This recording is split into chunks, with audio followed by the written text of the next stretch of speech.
সাংসদ ঝর্ণা দাস বৈদ্য ও তার স্বামীর উপর আক্রমণের ঘটনায় নির্বাচন কমিশন স্বরাষ্ট্র মন্ত্রকের হস্তক্ষেপ দাবি করে চিঠি দিলেন খোদ সাংসদ ঝর্ণা দাস বৈদ্য।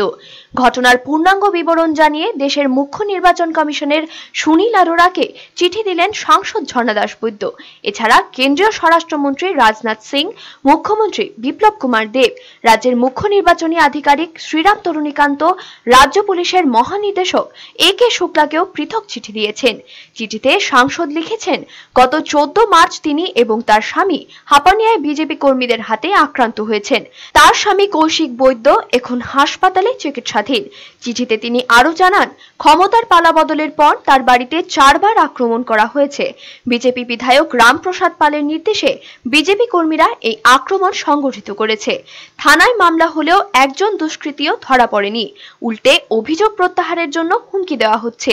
সাংসদ হিসেবে তিনি যাতে তার রাজনৈতিক কর্মসূচি চালিয়ে যেতে পারেন এবং পরিবারের নিরাপত্তা নিশ্চিত করতে সবার হস্তক্ষেপ দাবি করেছেন। ব্যুরো রিপোর্ট, চ্যানেল দিনরাত।